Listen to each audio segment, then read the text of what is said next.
और ये देखिए जरा ये सीधी तस्वीर इस वक्त आप देख रहे हैं पंजाब से, जहां पर राहुल गांधी अमृतसर पहुंचे हुए। बता दें कि राहुल गांधी 27 जनवरी यानी कि आज अमृतसर और जालंधर से पंजाब में कांग्रेस के चुनावी अभियान का बिगुल फूंक रहे हैं।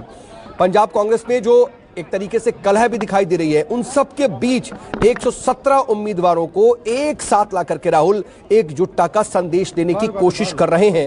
और ये सीधी तस्वीर आप देख रहे हैं।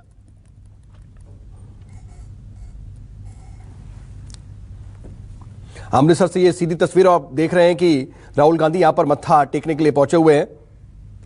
और पंजाब कांग्रेस में जिस तरह की स्थिति देखने को मिल रही है, कई बार कलह की बातें सामने आ रही है, लेकिन 117 उम्मीदवारों को एकजुट करने का संदेश भी राहुल गांधी दे रहे हैं। और चुनावी जो प्रचार है उसका भी एक तरीके से राहुल गांधी यहां से आज बिगुल फूंक रहे हैं।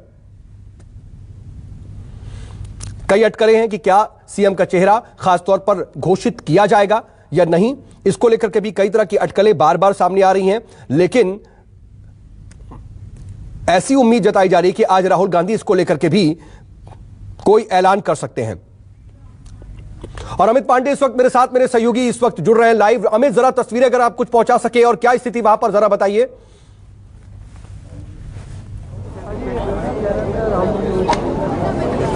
देखिए, इस वक्त हम जो है वो हरमिंदर साहब के ठीक गेट पर है और राहुल गांधी जो है वो अंदर जा चुके हैं और उनके साथ चरणजीत सिंह चन्नी और नवजोत सिंह सिद्धू जो है वो भी गए हुए हैं। आप तस्वीरों में देख सकते हैं जो श्रद्धालु हैं वो अंदर जा रहे हैं। लेकिन सबसे बड़ा मैसेज जो कांग्रेस आज देना चाहती है कि बार बार जो चन्नी खेमे में और सिद्धू के खेमे की जो लड़ाई हम सब ने देखी, सबके सामने आती रही है, उसको विराम देने की कोशिश है राहुल गांधी की। राहुल गांधी ये चाहते हैं कि पूरा पंजाब ये देखे, जितने भी उम्मीदवार हैं उनके वो एकजुट दिख रहे हैं और यही संदेश बार बार देने की कोशिश की जा रही है राहुल गांधी की तरफ से। काफी महत्वपूर्ण माना जा रहा है ये राहुल गांधी का यात्रा, क्योंकि पिछले दिनों हमने जिस तरह देखा कि जो नवजोत सिंह सिद्धू हैं वो बार बार चन्नी पर अटैक कर रहे हैं और इससे खासा नुकसान जो है पंजाब चुनाव में कांग्रेस को हो रहा है और इसका जो फायदा सीधे तौर पर आम आदमी पार्टी उठा रही है। तो यही वजह है कि राहुल गांधी अब खुद कमान अपने हाथ में ले रहे हैं और यहाँ पहुंचे हैं, पंजाब पहुंचे हैं और एक संदेश देने की कोशिश की जा रही है। और सबसे महत्वपूर्ण है क्योंकि आज शाम को जालंधर में उनकी एक वर्चुअल रैली है, तो ये माना जा रहा है कि वहां से राहुल गांधी क्या इस बात को क्लियर करेंगे कि इस बार मुख्यमंत्री का चेहरा कौन होगा, चरणजीत चन्नी होंगे या सिद्धू के नेतृत्व पे कांग्रेस जो है वो चुनाव लड़ेगी। तो यही वजह है कि आज जो गहमा गहमी पूरे पंजाब में राहुल की यात्रा को लेकर देखी जा रही है और लगातार जो पॉलिटिकल एक सिनारियो जो यहाँ पंजाब में बना हुआ है और उसमें जो पॉलिटिकल पंडित है वो इस बात की चर्चा कर रहे, क्योंकि जहाँ पर ये आज वर्चुअल रैली है जालंधर में, वो द्वाबा का क्षेत्र माना जा रहा है और वहाँ पर सबसे ज्यादा जो SC ST जो मतदाता है वहाँ पर, और उसी को रिझाने के लिए वहाँ पर ये आज का जो वर्चुअल रैली है वो रखा गया है। तो ये देखना होगा कि क्या चन्नी के नाम को लेकर राहुल गांधी कुछ ऐलान करते हैं, ये सबसे महत्वपूर्ण होगा। और सबकी नजरें आज की वर्चुअल रैली पर ही टिकी हुई है। साउथ, ठीक है अमित, मैं आ भी रहा हूं आपके पास, लेकिन देखिए जरा तस्वीरें भी बताना बहुत जरूरी है। स्वर्ण मंदिर की ये तस्वीरें हैं, राहुल गांधी साथ में उनके मुख्यमंत्री चरणजीत सिंह चन्नी और PCC चीफ नवजोत सिंह सिद्धू नजर आ रहे हैं। और पंजाब में जितने भी उम्मीदवार घोषित किए गए हैं वो उम्मीदवार भी इस वक्त हर विधानसभा सीट के उम्मीदवार राहुल गांधी के साथ मौजूद है। दरअसल एकजुटता का संदेश, ये बड़ा संदेश देने की कोशिश, क्योंकि बार बार फूट की सिद्धू खेमा, उसके साथ साथ चन्नी खेमा, उसके बीच में अंतरकला, इसकी बातें सामने आ रही थी। और उन सब के बीच दोनों को साथ में लेकर के, उम्मीदवारों को साथ में लेकर के राहुल गांधी जब यहां पहुंचते हैं स्वर्ण मंदिर में मत्था टेकने के लिए, तो यह संदेश देने की कोशिश करते हैं कि पंजाब कांग्रेस दरअसल एकजुट है। अमित, ये दरअसल जो विपक्षी खेमा है, चाहे अकाली दल हो, आम आदमी पार्टी हो या फिर कैप्टन का खेमा हो, सभी इस गुटबाजी को लेकर के ही बार बार हमले बोलते रहे हैं। लेकिन आज यही कोशिश दिखाने की, दरअसल गुटबाजी बिल्कुल नहीं है, हम एकजुट हैं।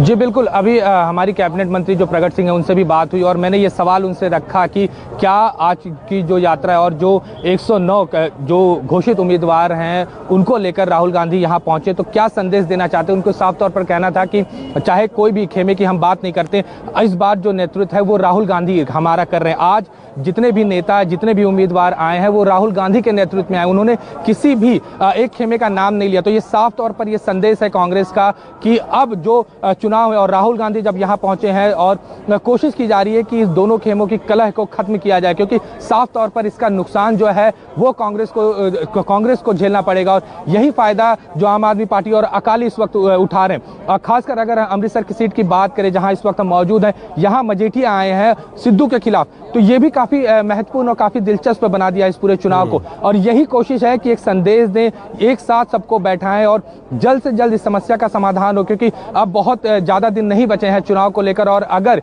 यही खींचतान चलता रहा तो इसका खामियाजा पंजाब में सीधे तौर पर कांग्रेस को भुगतना पड़ जाएगा। और सिर्फ मजीठिया ही नहीं बल्कि सीधे सीधे सिद्धू जो हैं वो कैप्टन के निशाने पर भी हैं और वो साफ तौर पर ये कहते हुए भी दिखाई देते हैं, ताल ठोकते हैं कि सिद्धू को किसी कीमत पर जीतने नहीं देंगे।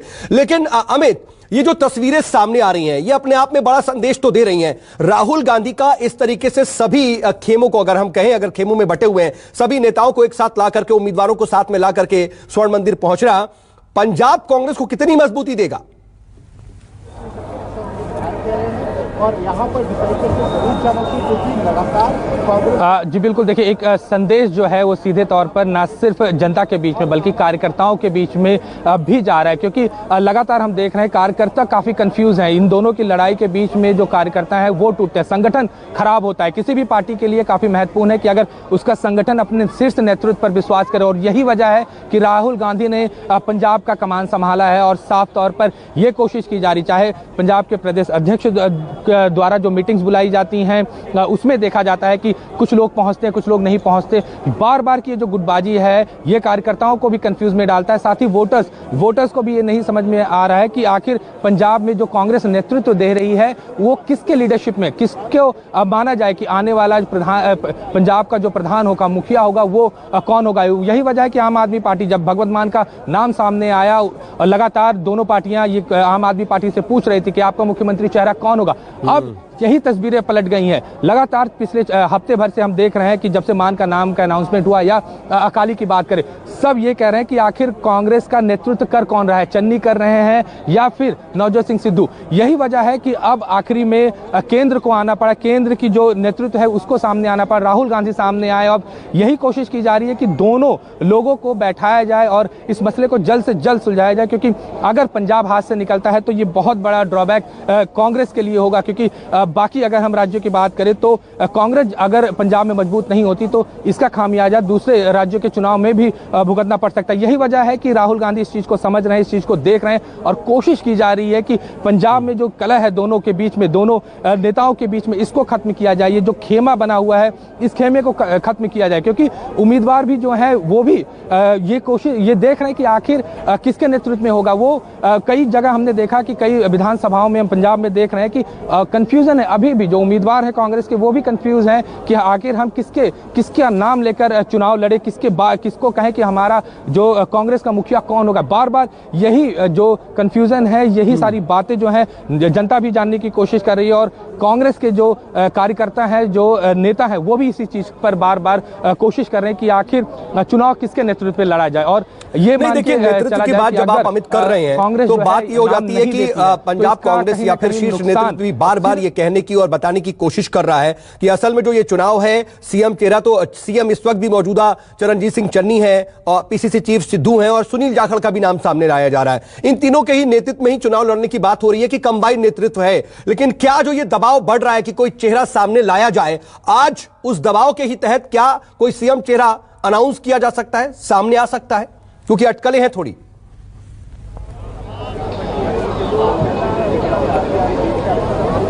जी बिल्कुल, अटकलें साफ तौर पर यही है और यही कहा जा रहा है कि हो सकता है कि आज राहुल गांधी जो वर्चुअल रैली करे, अपने साथ किसको रखते हैं ये काफ़ी महत्वपूर्ण है। अगर चन्नी को अपने साथ वो जो मंच है वो साझा करते हैं तो एक तरह से संदेश देना होगा। अगर अनाउंसमेंट होता है तो ये काफ़ी महत्वपूर्ण होगा, क्योंकि देखिए कांग्रेस में और पंजाब की अगर हम बात करें तो जो सेंट्रल लीडरशिप है वो चाहती है कि चन्नी को मुख्यमंत्री का चेहरा बनाया जाए, क्योंकि पहली बार ऐसा है जो पिछड़ी जाति का मुख्यमंत्री। ठीक है अमित, मैं रोक रहा हूं आपको, अमित रोक रहा हूं, सीधा मथुरा लिए चल रहे हैं जहां पर इस वक्त गृह मंत्री अमित शाह पहुंचे हुए हैं। से संतगण उपस्थित है, इनके श्री चरणों में मैं प्रणाम करता हूं और आज इस छोटी सी परंतु महत्वपूर्ण बैठक में आए हुए मथुरा वृंदावन के प्यारे भाइयों बहनों, आप सभी को मेरा प्रणाम।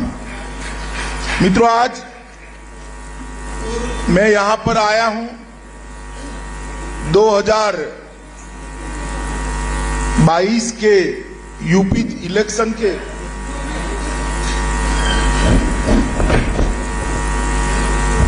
2022 के यूपी इलेक्शन के हमारे सभी प्रत्याशियों को जिताने की अपील करने आया हूं,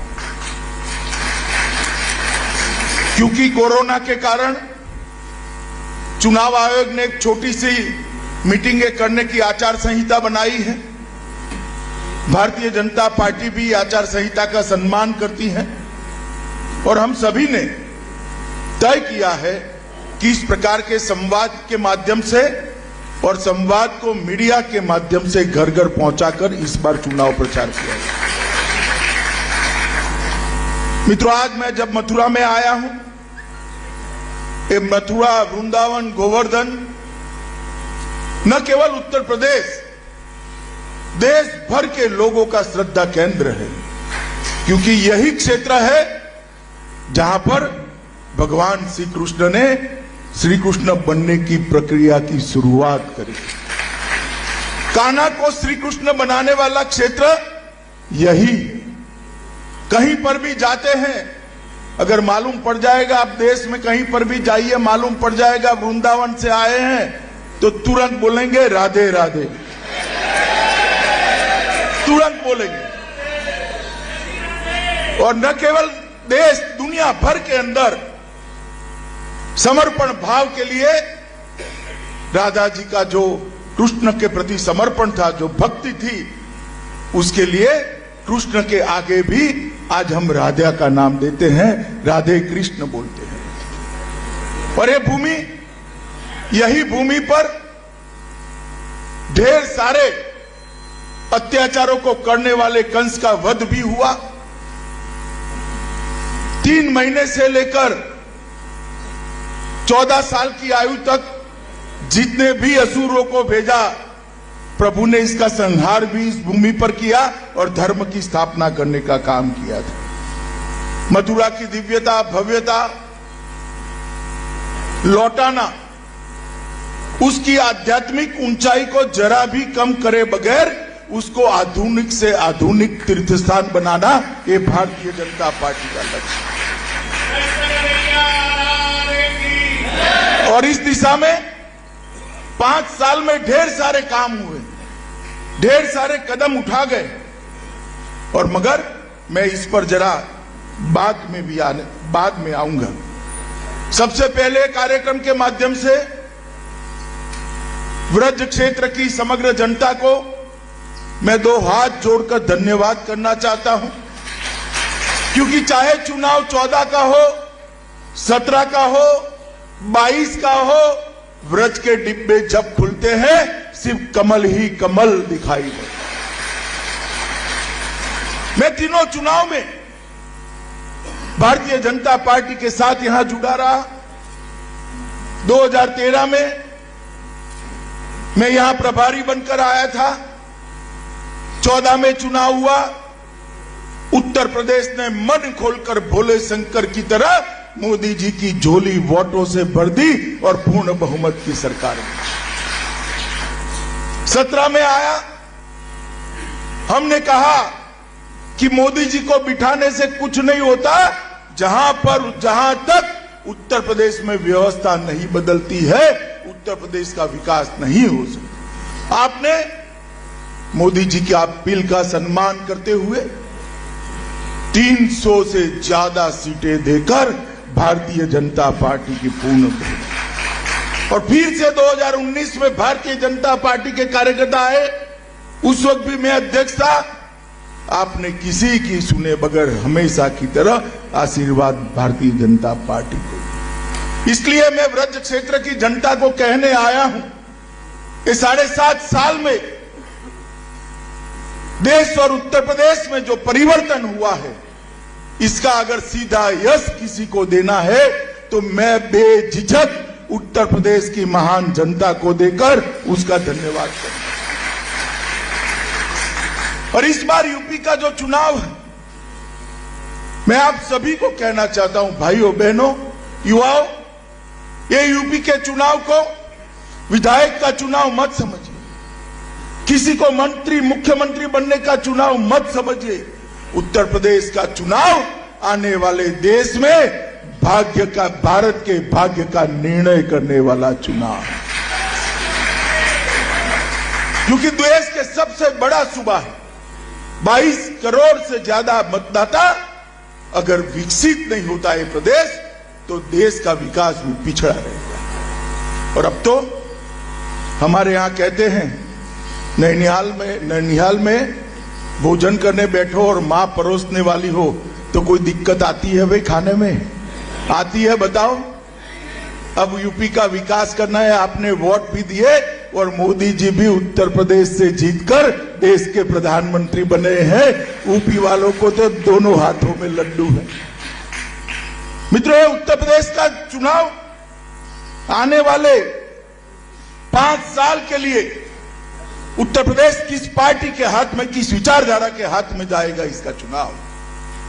भारतीय जनता पार्टी की सरकार देखने के पहले उत्तर प्रदेश ने एक लंबे कालखंड तक सपा बसपा सपा बसपा सपा सपा बसपा सरकारें देखी।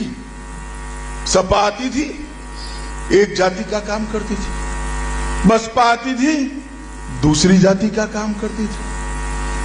कभी भी उत्तर प्रदेश का संपूर्ण विकास का नक्शा किसी ने खींचा ही नहीं। ये तो नरेंद्र मोदी जी के प्रधानमंत्री बनने के बाद, योगी आदित्यनाथ के मुख्यमंत्री बनने के बाद सबका साथ, सबका विश्वास और सबका विकास का सूत्र है। ये जो सरकार है भारतीय जनता पार्टी की, ये सरकार जो भारतीय जनता पार्टी की है, वो किसी एक जाति की नहीं, संपूर्ण समाज की। आपने 2017 में ही जातिवाद, परिवारवाद और तुष्टीकरण के आधार पर राज करने वाली पार्टियों को दरकिनार कर दिया। आप मुझे बताइए, राजनीति के अंदर जातिवाद और परिवारवाद होना चाहिए क्या? होना चाहिए? राजनीति के अंदर अपनी वोट बैंक का तुष्टीकरण करने के लिए सारे समाज को दरकिनार कर कर आगे बढ़ना ठीक है क्या? मित्रों, ये सरकारें चली, जातिवाद परिवारवाद के लिए चली, तुष्टीकरण के आधार पर चली और भ्रष्टाचार का यहां चारों ओर बोलबाला था। मैं आपको पूछना चाहता हूं, 7.5 साल से मोदी जी की सरकार है, राहुल बाबा भी भ्रष्टाचार का आरोप नहीं लगा सकते? लगा सकते हैं क्या? लगा सकते हैं क्या? 5 साल हो गए योगी सरकार को। अखिलेश बाबू, नोटों की ढेर निकलते हैं आपके लोगों के यहां से, भारतीय जनता पार्टी भ्रष्टाचार का कोई आरोप नहीं लगा। हमने पारदर्शी सरकार देने का काम किया है। हमने लोगों का जो पैसा था, लोगों का जो अधिकार था, उसको अपने घर में पहुंचाने का काम किया है। मित्रों, उत्तर प्रदेश को हम सब जानते हैं, मगर तनिक मैं 5 साल पहले ले जाना चाहता हूं। समाजवादी की पार्टी की सरकार थी। गुंडा राज था या नहीं था? बताओ भाई, जरा जोर से बोलो, था या नहीं था? बाहुबली परेशान करते थे या नहीं करते? बहन बच्चियों को सम्मान, उसका अपमान होता था या नहीं होता था? भारतीय जनता पार्टी की सरकार आई, जो बाहुबली से पहले पुलिस डरती थी, वो पुलिस से डरकर गले में पट्टी लगाकर सरेंडर कर रहे हैं, सरेंडर कर रहे हैं।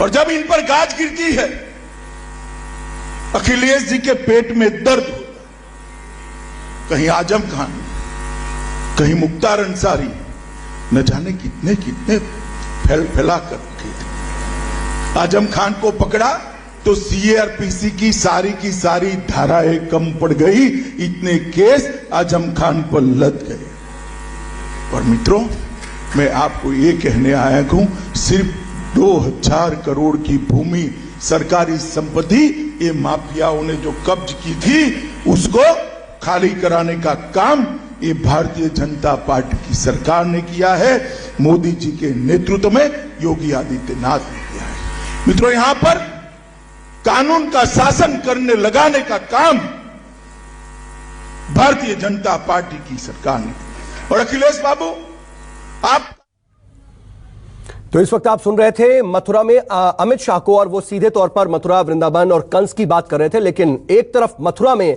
इस वक्त सियासी हलचल बहुत तेज है, तो वहीं पंजाब में भी इस वक्त बहुत ज्यादा हलचल तेज दिखाई दे रही है। ये तस्वीरें बहुत ज्यादा अहम हैं। और इस वक्त राहुल गांधी दरअसल अमृतसर पहुंचे हुए हैं और यहां पर वो कांग्रेस के जो तमाम उम्मीदवार हैं उन उम्मीदवारों के साथ स्वर्ण मंदिर पहुंचे हुए मत्था टेकने के लिए। लेकिन जरा राहुल गांधी के अगल बगल की तस्वीर देख लीजिए। दाएं और बाएं चरणजीत सिंह चन्नी और नवजोत सिंह सिद्धू नजर आ रहे हैं, जो गुटबाजी, जो कथित आपस में खींचतान की बात थी, उसे दूर करने की कोशिश। अमित पांडे मेरे साथ, मेरे सहयोगी इस खबर पर जुड़े हुए हैं। अमित, अभी इस वक्त क्या चल रहा है, क्योंकि यहां से फिर निकलने के बाद जालंधर में वर्चुअल रैली का बाकायदा प्रोग्राम है।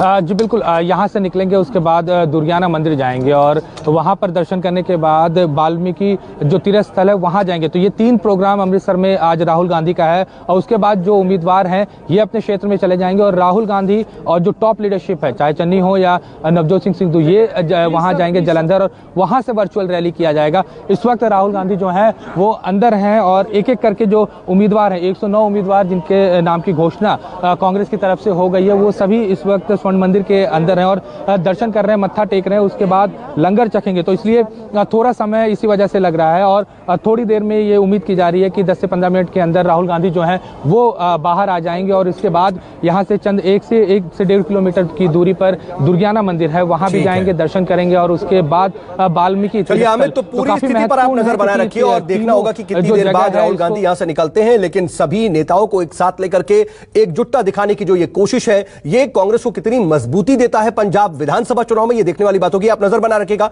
आगे भी आपसे अपडेट के लिए जोड़ेंगे। एक छोटा सा नमस्कार, मैं हूं मानक गुप्ता। अगर आपको हमारा ये वीडियो पसंद आया हो तो इसे लाइक और शेयर जरूर करें और हां, हमें सब्सक्राइब और फॉलो करना ना भूलें ताकि आप देश और दुनिया की कोई खबर मिस ना करें। तो जुड़े रहिए हमारे साथ और देखते रहिए न्यूज़ 24।